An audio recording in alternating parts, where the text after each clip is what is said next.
A woman for whom the two greatest men of Rome, Julius Caesar and Mark Antony, risked their empires, their armies, and even their lives. A queen whose name, even after 2,000 years, remains a symbol of beauty, cunning, and betrayal. This is not just a love story. This is the story of Cleopatra, the last Pharaoh of Egypt, who brought mighty Rome to its knees. But here's the truth. Cleopatra was not just beautiful. She was sharp, intelligent, and spoke 9 languages. In an age when kings and queens spoke through ministers, Cleopatra herself stood forward, negotiating directly with rulers, scholars, and generals. She was only 18 when she wore the crown of Egypt and ruled alongside her brother. But power never comes easily. Palace conspiracies rose, brothers became enemies, and soon Cleopatra was forced out of her own kingdom. Many queens would have ended there, but Cleopatra? Her story was only beginning. At that time, Rome was the greatest superpower in the world, and Julius Caesar came to Egypt. Cleopatra knew this was her chance. And then came a scene straight out of a movie. Cleopatra rolled herself inside a rug and had it smuggled into Caesar's palace. When the rug unrolled, Cleopatra herself stood before him. The gamble worked. Caesar, the most powerful man alive, was captivated by her presence and beauty. But Cleopatra wasn't just offering romance. She gave him Egypt's gold, the grain Rome desperately needed, and the loyalty of a queen ready to secure his power. It was personal and political.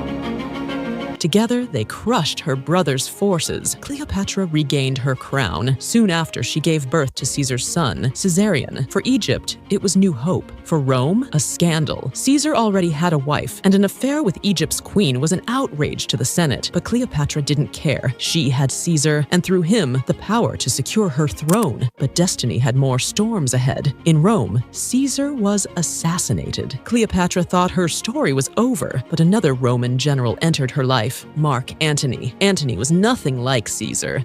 He was fiery, indulgent, and obsessed with luxury. To meet him, Cleopatra staged a spectacle the world would never forget. She sailed on a golden barge, like a floating palace, with purple sails billowing like clouds, the very color of royalty. Cleopatra sat dressed as the goddess Isis. Antony was stunned. From that moment, he was lost in her. Their love soon became a problem for Rome itself. Rome's new ruler, Octavian, later Augustus, saw Antony and Cleopatra as a threat. He spread propaganda across Rome, portraying Cleopatra as a sorceress who had bewitched Antony and trapped him into betraying his homeland. And then came one of history's most famous battles, the Battle of Actium, 31 BCE. Antony and Cleopatra faced Octavian's fleet at sea, but disaster struck. The Egyptian ships began retreating, and Antony followed Cleopatra, abandoning the fight. Rome claimed victory. When Octavian's forces marched into Egypt,